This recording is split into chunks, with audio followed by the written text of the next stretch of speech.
Great. So welcome everyone to Owners Presents Innovative Business Models and the Green Economy. We're so glad you could join us today as we discuss true business sustainability. My name is Antu Nguyen. I am the Director of Strategic Partnerships at the Democracy at Work Institute.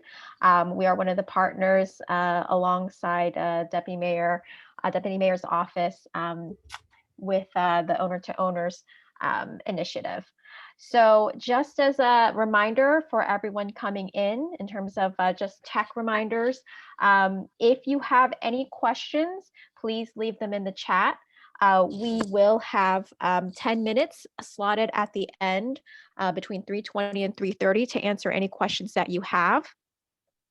And then also, as this is a webinar format, everyone is currently muted and your screens are off. So if you have any questions, again, please leave them in the chat.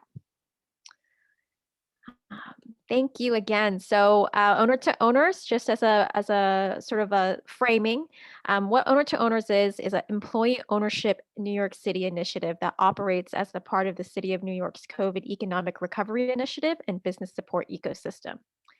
We have the great pleasure today of hearing a panel discussion convened by the Office of the Deputy Mayor of Strategic Policy Initiatives in partnership with the New York City Department of Small Business Services.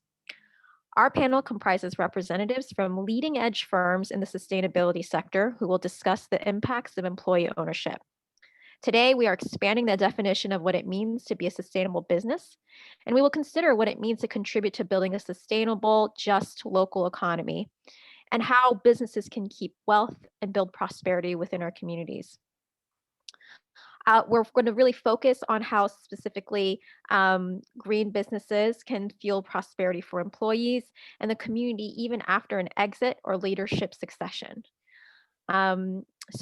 As we get started, we're gonna open up with remarks from Deputy Mayor Phil Thompson, the Deputy Mayor of Strategic Policy Initiatives. Under the leadership of Deputy Mayor Thompson, New York City is leading the nation in scaling up the practice of employee ownership as a strategy for business innovation to generate community wealth and advance a just transition away from an extractive economy. Deputy Mayor Thompson is responsible for spearheading a diverse collection of priority initiatives, including the Minority and Women-Owned Business Enterprises Program, the Mayor's Office of Workforce Development, the Department of Small Business Services, the Commission on Human Rights, the Department of Veterans Services, the Mayor's Office of Immigrant Affairs, and the Mayor's Office for People with Disabilities. Deputy Mayor Thompson also serves as co-chair on the city's task force on racial inclusion and equity, and as a commissioner on the city's Racial Justice Commission. So I am going to transition now to Deputy Mayor Phil Thompson to say a few words before I introduce our panel. Thank you, Ann. Can you hear me? Yes. Okay. Well, first of all, it's a real pleasure to join you all for today's Earth Day event. And as you all know, are well aware, we desperately need to transform our energy, waste, transportation, and building systems in this city, nation, and world to a more sustainable model. New York City has about 900,000 buildings in need of energy retrofits. New York City has 520 miles of ocean water coastline, and seawater is rising, even though it's not in the news all the time. That is something that is going to happen. It is already happening. We have more ocean-facing coastline than most of the cities on the West Coast and the rest of the East Coast combined. We have dense mountains of concrete in the Bronx and northern Manhattan that are heat traps, and they will become increasingly dangerous as the temperature warms. We have many people in New York City from the Caribbean and Central America, and that region can expect annual hurricanes with winds exceeding 200 miles per hour, the strength of Hurricane Maria, but every year. And the region is not prepared for this. And we can expect ongoing humanitarian crises. In fact, one of the causes of the crisis at the southern border right now is because of hurricanes in Central America last year. New York City, we're committed to dealing with these issues. We expect, the mayor and I talked about this actually recently, that climate change will become the main issue in the city in the years to come. But with climate change, we live in a city where 1% of the population makes as much money as the bottom 40%. We live in a country where 60 people last year made as much money as the bottom half of the entire population. How do we expect people to cope with heat and rising water levels, or worry about global carbon when they can't even afford to put food on the table for their families? We have to make dealing with income and wealth inequality part of the green agenda if we really want buy-in from people in this city and the country. Also, climate change has to become a way for dealing with racial inequality as well. We can't expect people of color to worry about the planet when they're scared to walk down the street because of crime on one hand and worrying about what cops might do to them on the other hand. I remember working at NYCHA 30 years ago, soon after the Clean Air Act passed, and people in NYCHA hated the environmental movement.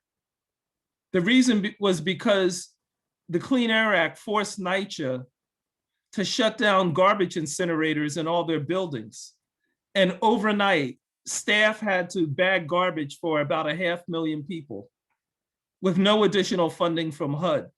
So what NYCHA did, they shut down programs in community centers and youth programs, all kinds of programs for the residents, so they could redirect staff to bag garbage. And when NYCHA and other public housing authorities went back to the big environmental organizations to say, help us lobby to get more money so we can actually restore these programs, the environmental movement say, no, that's your problem. So we can't allow that kind of elitism to happen if we really want people to get behind climate change. The good news is that the climate crisis presents us with a great opportunity to change the economy and the nation, and to make New York even more beautiful. We're encouraging the formation of worker-owned businesses through Employee Ownership NYC for this reason, exactly, to help workers gain more voice and an ownership stake in the places where they work. We're also pushing for a community hiring bill in Albany right now that would require all businesses that do contracting with New York City or receive other city benefits to hire at least 30% of their employees from neighborhoods with 15% rates of poverty or from NYCHA. And we think this will make a big difference when the city supports rebuilding or when federal money comes in for infrastructure and everything else. We want to ensure that as the city enacts all kinds of projects to green itself, all communities benefit. And I also think we should explore things like community-owned microgrids and other equity approaches to greening our city. Partnering with those of you on the panel and audience is going to be critical for us to keep New York City headed in an equitable direction. So thank you so much for participating.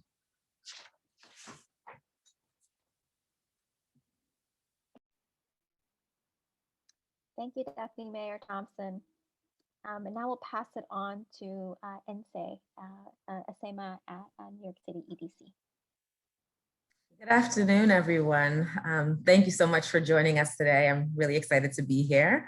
Special thanks to the Office of the Deputy Mayor for Strategic Policy Initiatives and the Department of Small Business Services and the various private partners affiliated with Owners to Owners for organizing this panel. And also our incredible panelists who I'm super delighted to introduce. So as Antu just mentioned, I'm Nsé Asema. I'm an Assistant Vice President at the New York City Economic Development Corporation.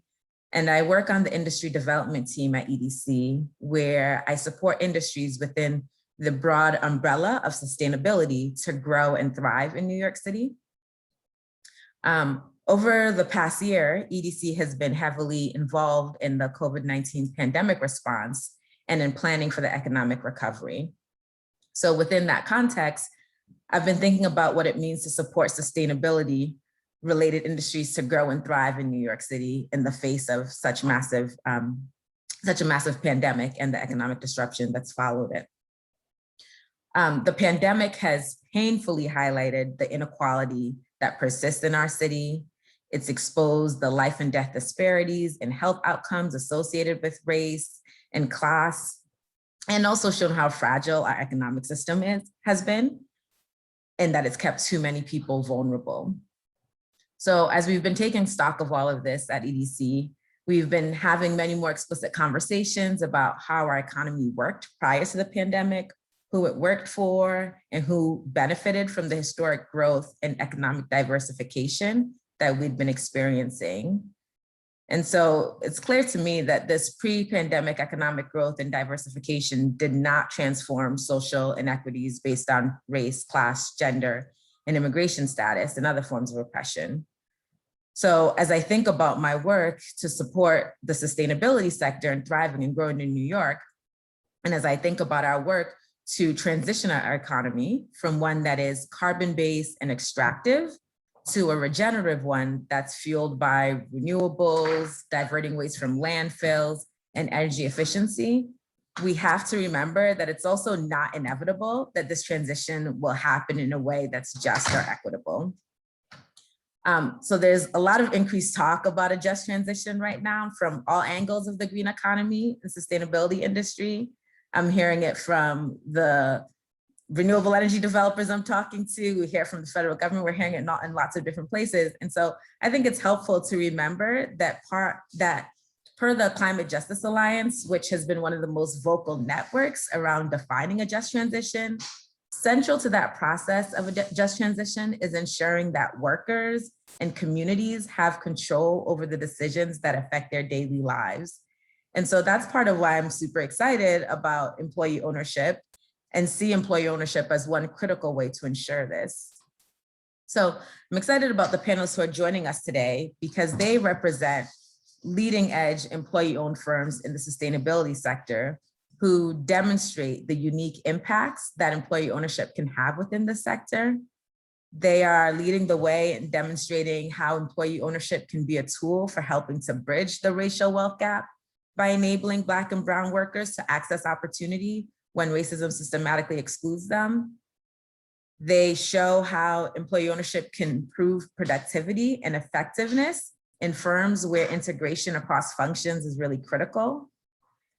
And they illustrate how employee ownership can enable local, broad-based ownership that keeps wealth in the community and fuels prosperity amongst employees, even after the original founder exits the company. So without further ado, let me get to introducing these panelists so we can hear directly from them. They have a wealth of insights to share.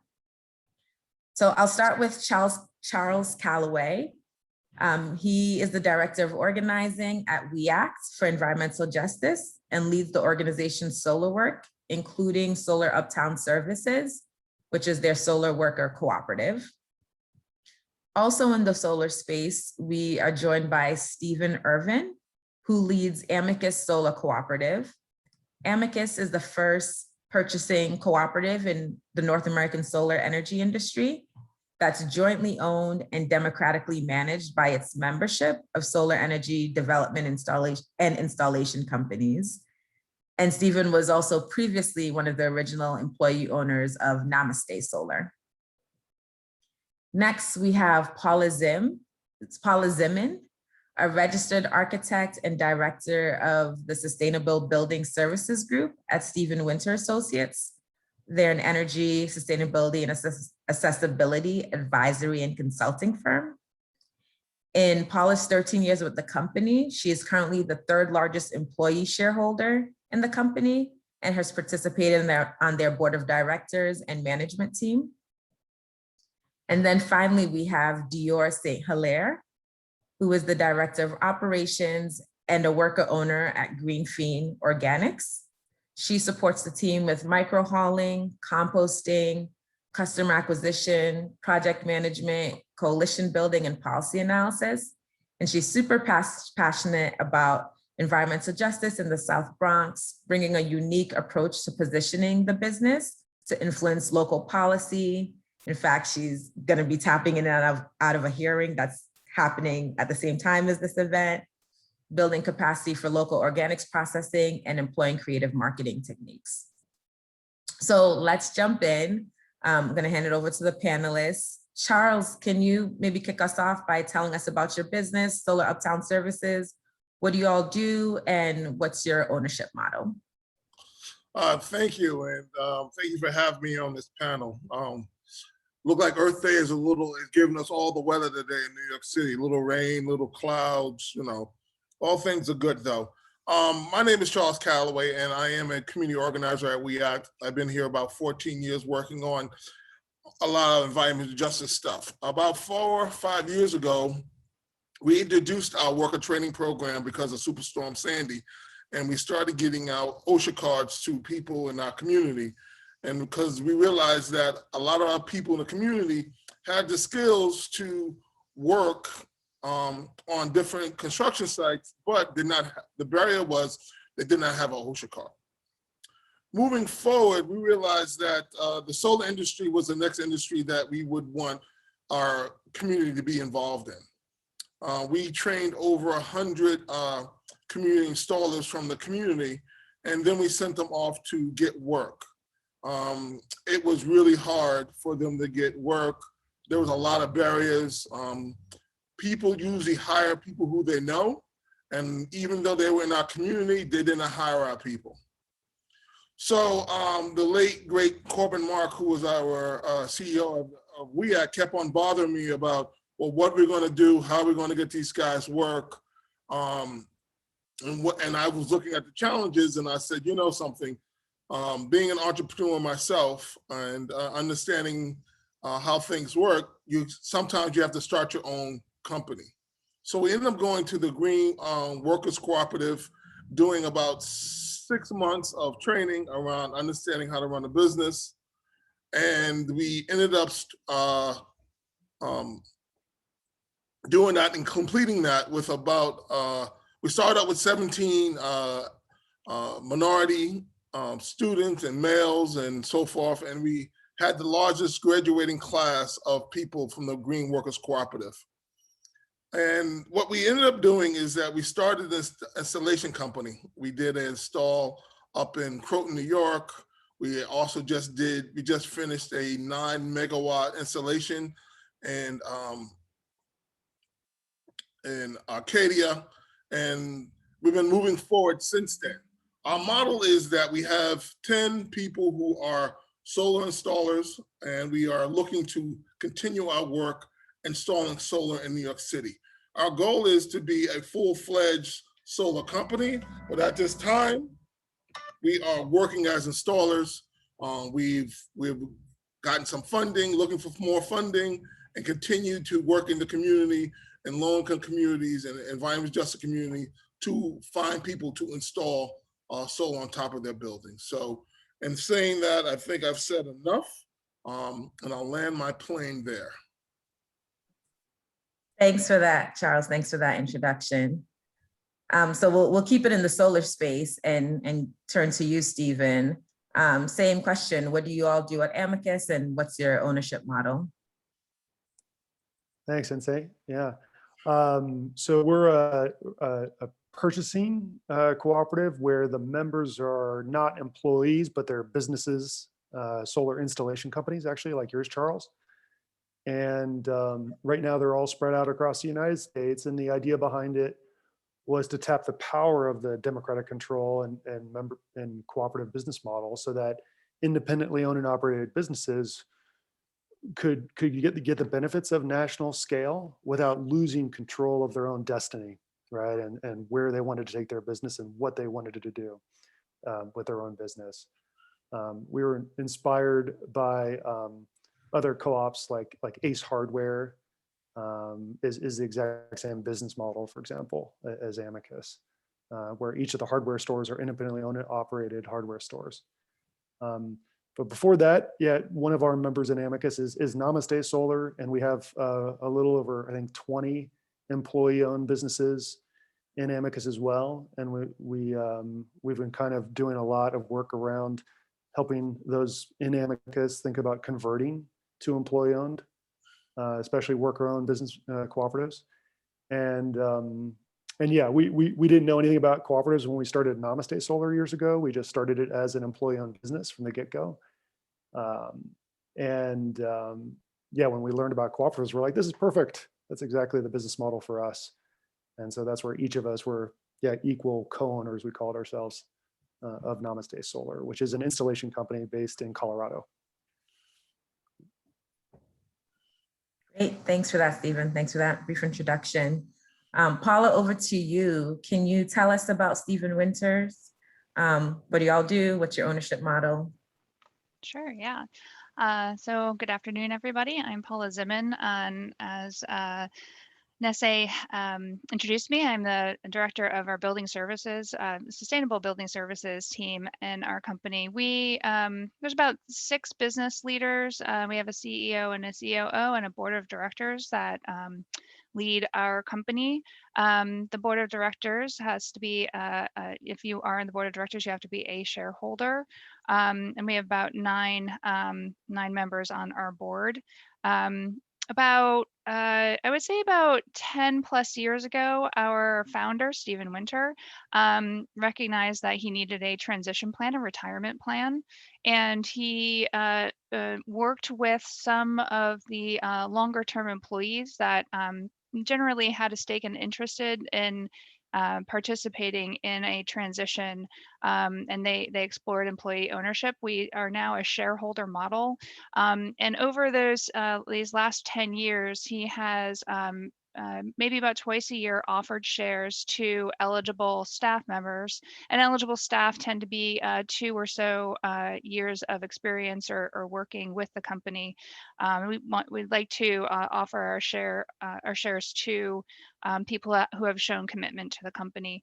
And in general, we're architects and engineers that are interested in improving the built environment, and a lot of our of our mission as a company is reflected also in how we run our company. So this transition to employee shareholder model has really, I think, enhanced our understanding of how our company, what our role as a company is in the this green economy transition, of the importance of pushing beyond the envelope, if you will.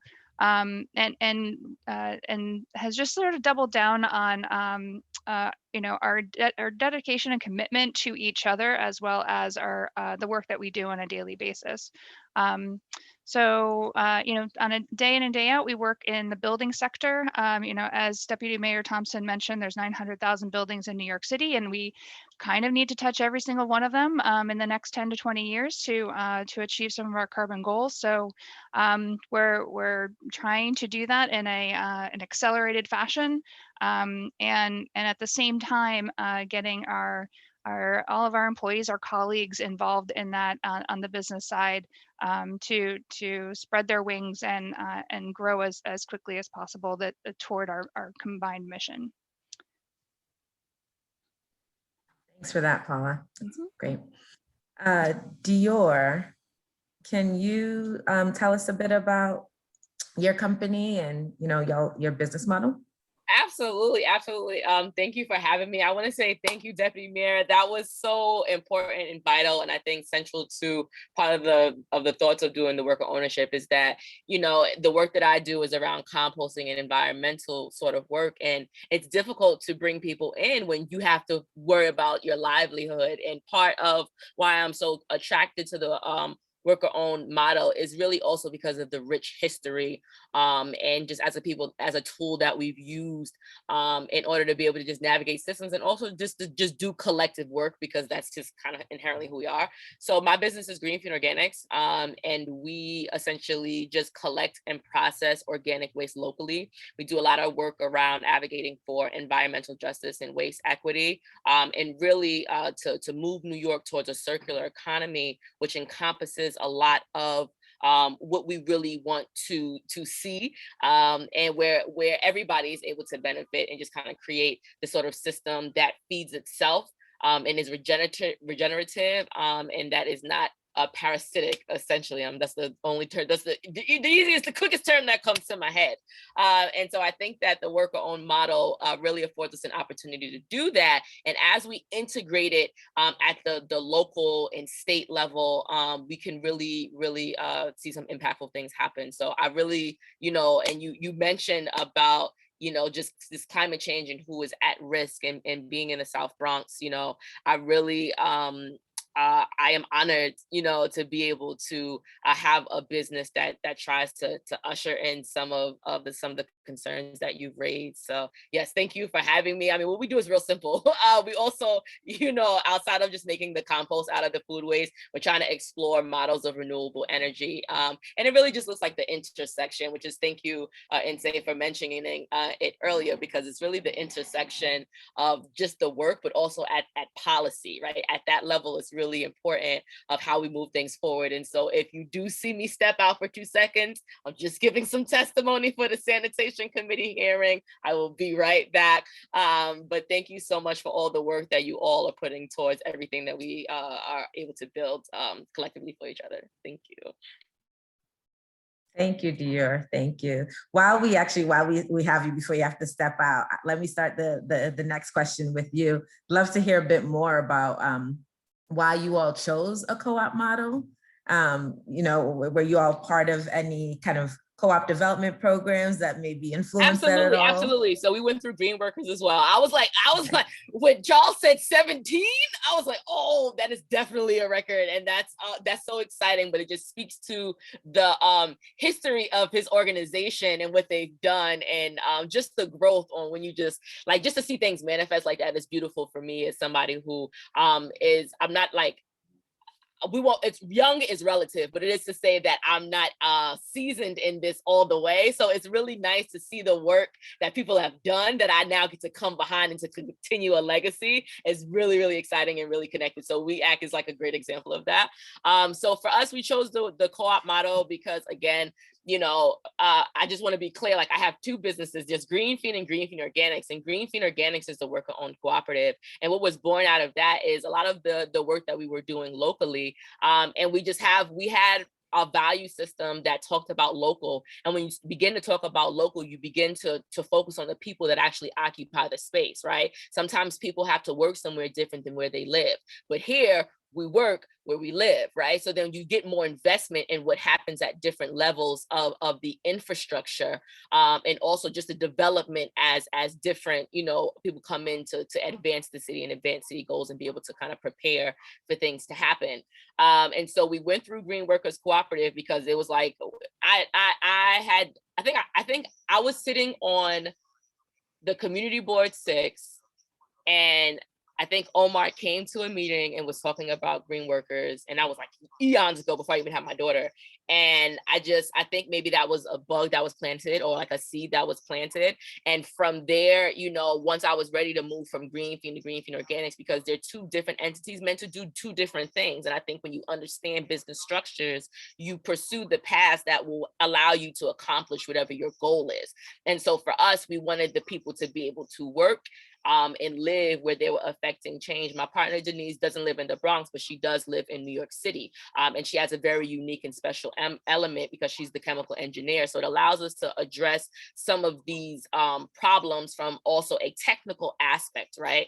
Which is super important. So we chose that model because it allowed us to be able to grow with everyone. It was a very circular model, again, like solidarity economics, alternative economics. Like when you start talking about different ways of wanting to exist in a system that you don't want to be extractive and exploiting you, then you pursue an alternative model. And this is the model that offered the ability to be able to have control over our lives and what we did, and to be able to make some impact in the community, and to join a network of people that were doing the same out loud at this point, since, you know, different times in history, it hasn't been so vocal. So I think, you know, that all of those things combined is the reason why we chose that model. That's great, Dior. Thank you. Thanks for that. Given the green worker connection, let's throw it over to Charles. Charles, how did you all choose a cooperative model for Sons, and how has that cooperative ownership shaped your business? Yes, as Omar took his role on the show, I've also heard about him, and I thought it was a great model because everyone can own a share and everyone can be invested in it.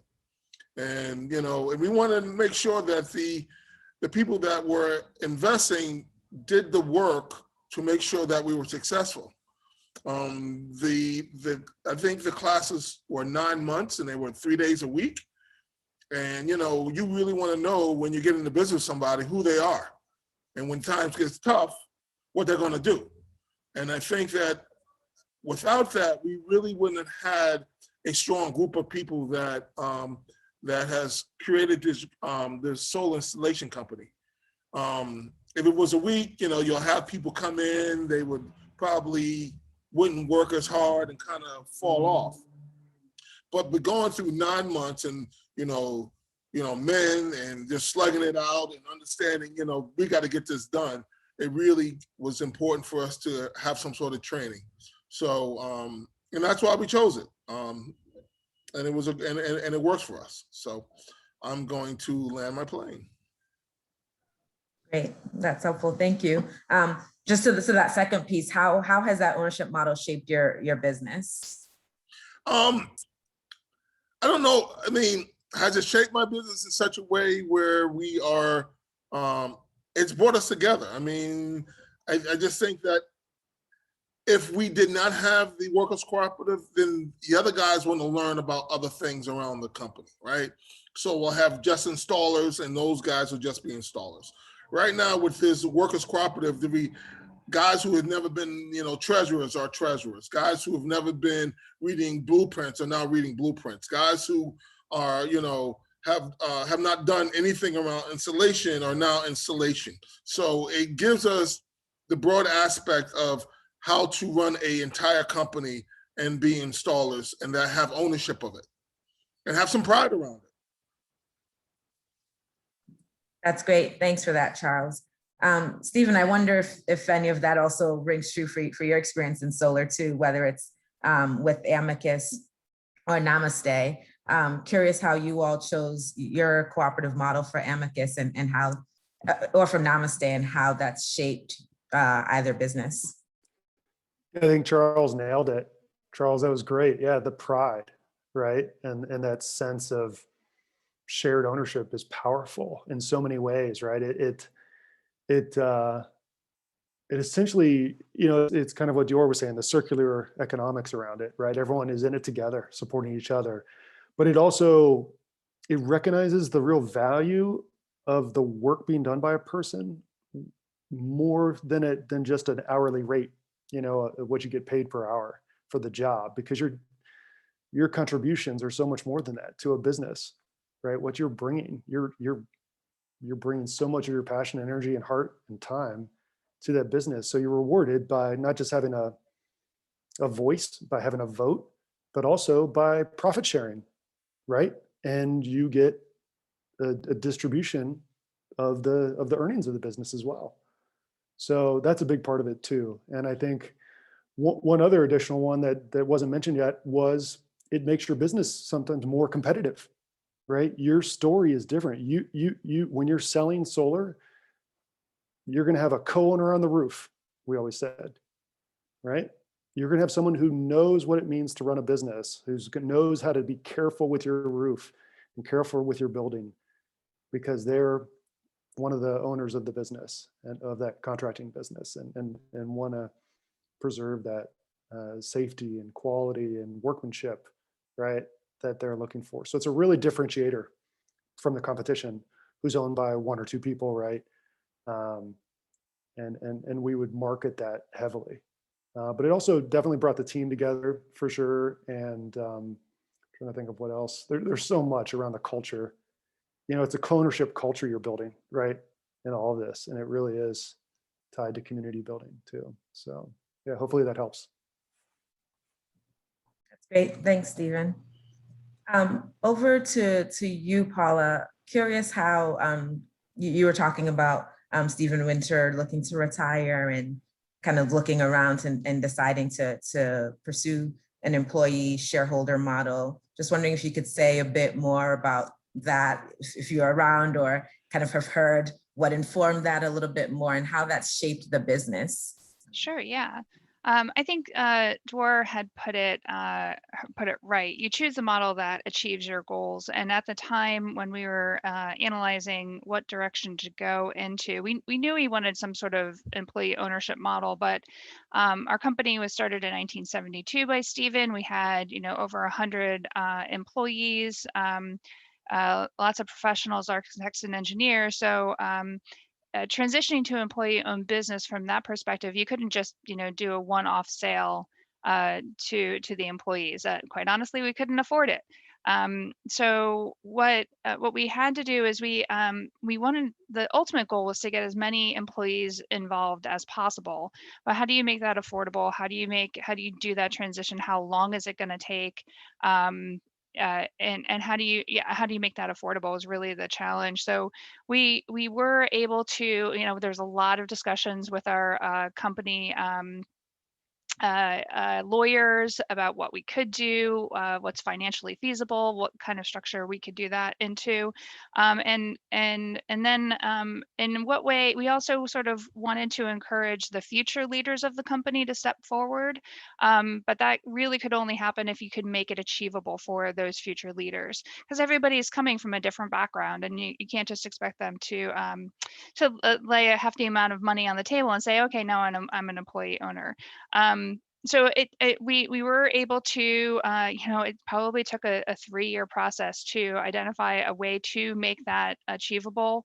And the way that it shaped our business is that, quite honestly, our employees, the employee owners, shareholders are really engaged in all aspects of the business. As Stephen and Charles have mentioned, they are looking to reduce our overhead or find synergies in the work that we do.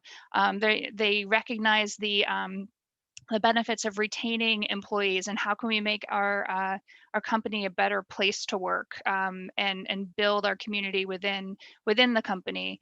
Our mission is to improve the built environment, and since we've been transitioning to employee ownership, we're reflecting back on, our mission has been so outward facing, but now that we're looking at how are we improving the built environment within our business activities, and how can we improve ways of where we put our offices, or what sort of purchasing products that we're purchasing, how can we make that process more sustainable, more accessible, more and more efficient.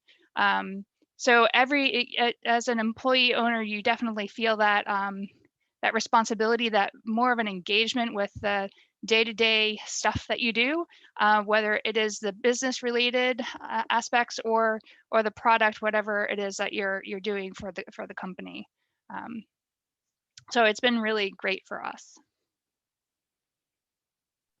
That's great. Thanks for that, Paula. Thanks for sort of taking us back and helping us understand the amount of time too that process took. It's really helpful to uncover. So we only have about 5 more minutes before we pivot to talk a little bit more about owners to owners. So I'm going to just ask one quick final round robin question.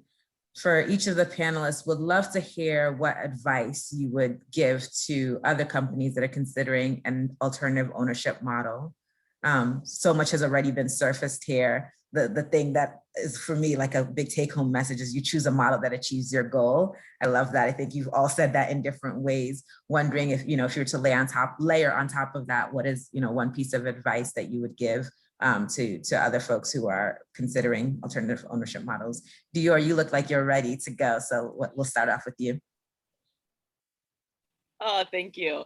What would I say? I mean, man, I've gone through a lot of folks, and it's because this model, just running a business is not, everybody doesn't want to do that, right? The amount of energy and effort and commitment that goes into seeing something through and sticking with it, even when it's not going well, you have to like literally ride it and just do the work. You got to do the work to build it.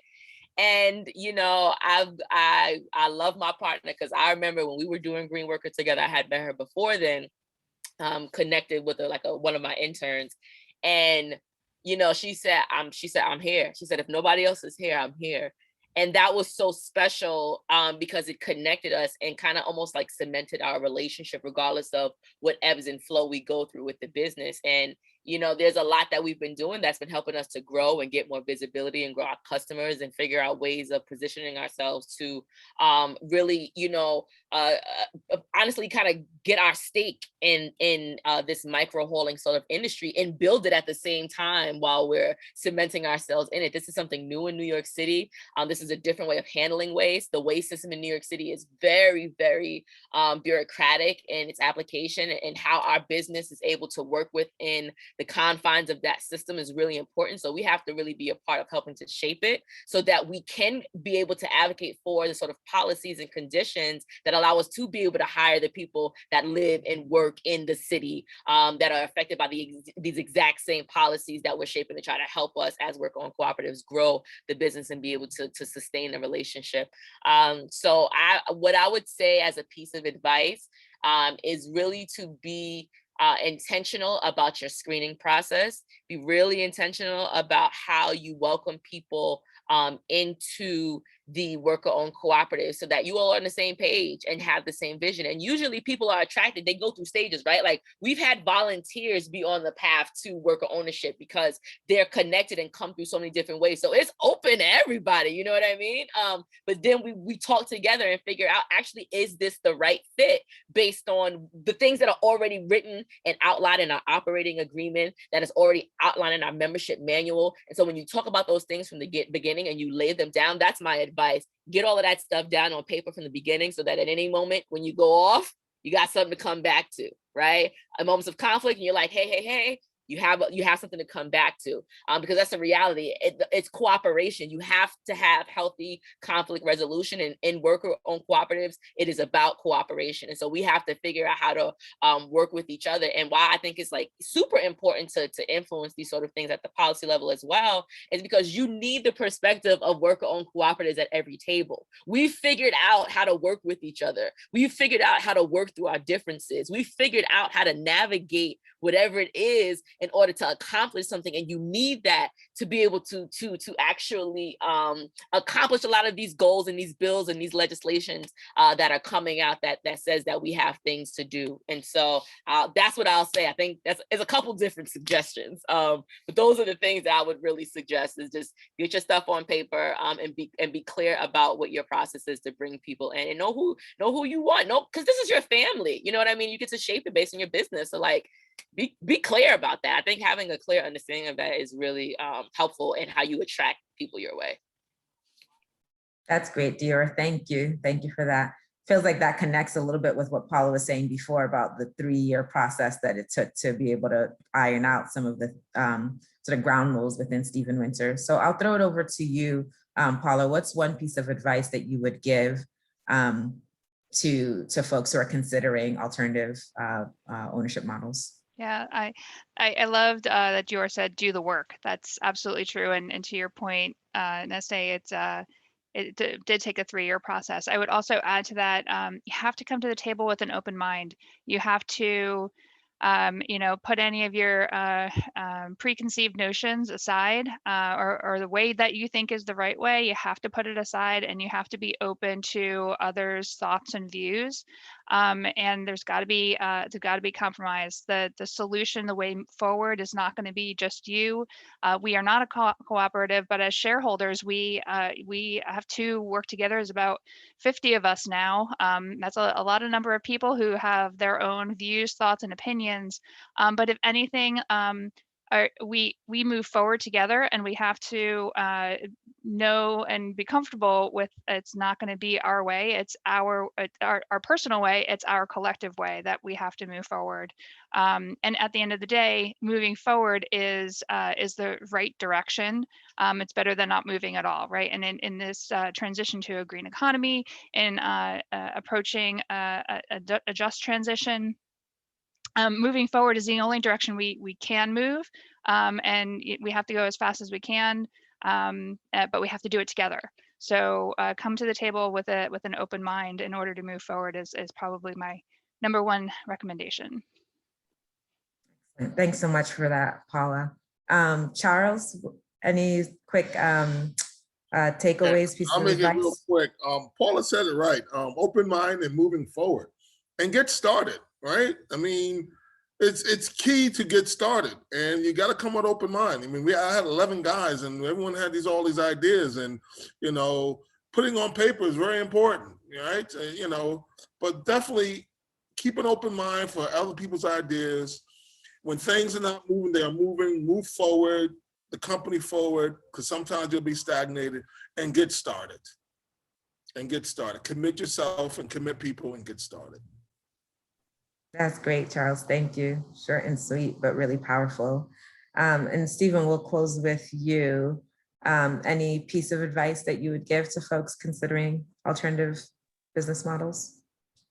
Yeah, to build on what Charles just said, how to get started is to lean on other cooperatives, meaning reach out to them, ask them for copies of their bylaws, ask them for copies of the conversion documents, all that legal stuff. Lean on other cooperatives. A main principle worldwide of cooperatives is to support the creation of other cooperatives or support other co-ops.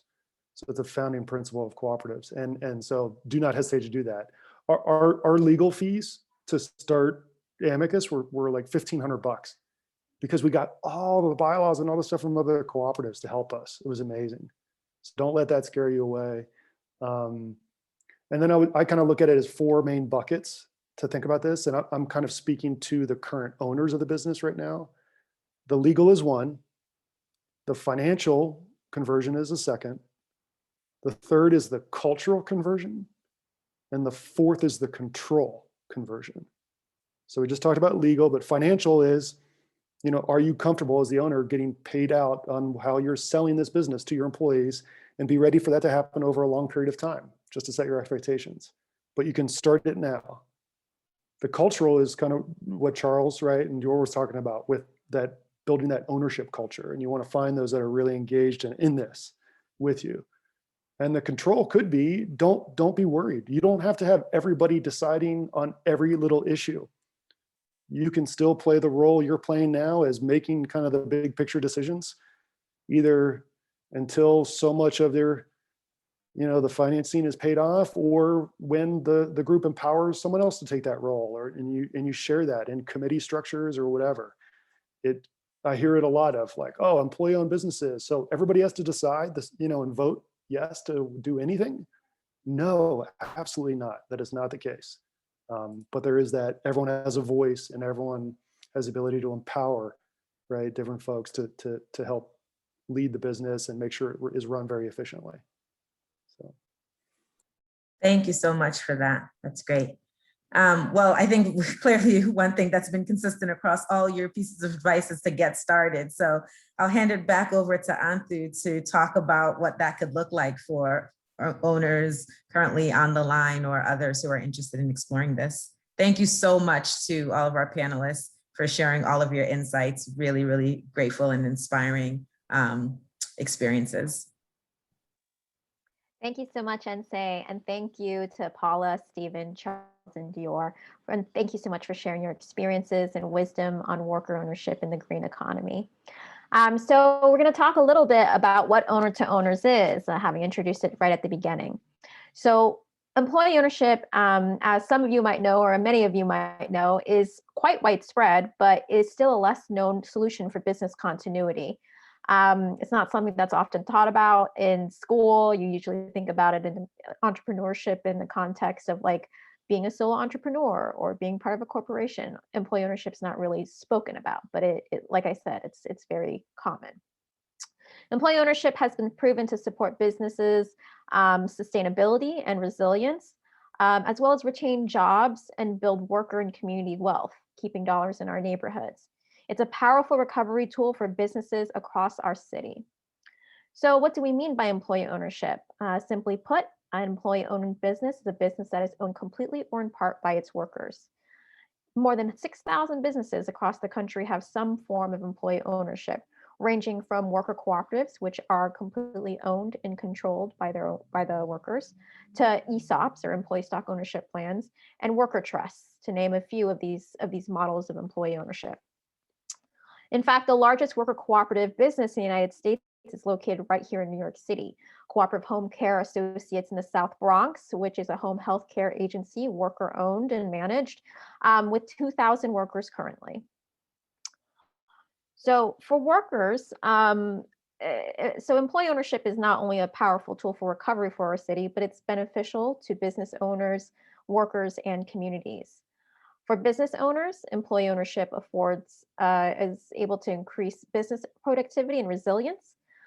Selling a business to trusted employees also enables business owners to get a fair market price for the value of their business without having to pay large brokerage fees or trying to do the matchmaking of selling your business. For workers, employee ownership is a powerful means to retain jobs, increase worker voice, and increase wages and wealth. Workers of color in employee-owned firms have 30% higher median income from wages than their counterparts and have 20% more financial assets overall. For communities, employee ownership keeps jobs and wealth in place in communities while making a dent in the widening racial wealth gap that we're seeing exacerbated as a result of COVID. So next, Owner to Owners provides a complete range of high-touch services to handhold business owners and workers through each step of the process. So you're not alone as a business owner when you're considering this transition. With partnerships with leading cooperative and business development organizations, which include BACnet, Business Outreach Centers, which has offices in all 5 boroughs, the ICA Group, and the Democracy at Work Institute, and the Working World, which all focus in worker cooperative businesses and worker cooperative business transitions. So again, if you're thinking about transitioning your business to worker ownership, you are not alone. We want to ensure that businesses are successful for the long term and that the interests of business owners and workers are met. So these services might include initial consultation eligibility assessment, business valuation, business readiness assessment, access to capital, guidance through sales processes, depending on eligibility, training and education for founders, managers, and staff to support a successful ownership transition. So if you want to learn more about employee ownership and discover if it's the right fit for you, please do call our hotline today at 646-363-6592. That's 646-363-6592. Or you can check us out online at owners.nyc. So we have a few minutes, about 4 minutes for Q&A before we close. And thank you all for sharing your questions and your engagement in this process. So 2 questions that we want to hit. One is for Paula, which is, how does your business model impact employee retention or productivity? Paula, do you want to answer? Sure.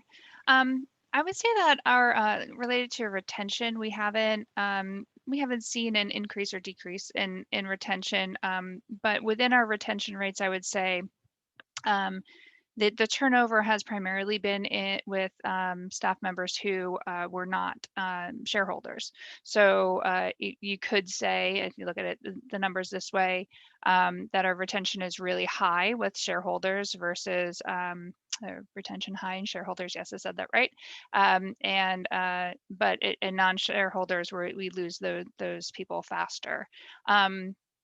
and then in terms of productivity, I guess we don't measure ourselves necessarily by productivity. We being sort of a research company, we're really looking for ways to push the building industry to be more efficient, and we have to come up with solutions that are sort of outside of the box that to solve our energy crisis faster. So rather than, I would just like twist that a little bit and say, instead of productivity, I do see an increase in visionaries within the company, people taking ownership of an idea and running with it, like entrepreneurship. We like to use that term within our company of owning an idea and turning it into a service or a research project and trying to make something of it. So we definitely see an increase in that, particularly with our shareholders within the company. Thank you, Paula. And then one question for Stephen, which is, are there tangible benefits or advantages to your cooperative structure that have been notable during the past year of economic challenges? Yes, I think it's all about sharing best practices, especially when all the businesses shut down.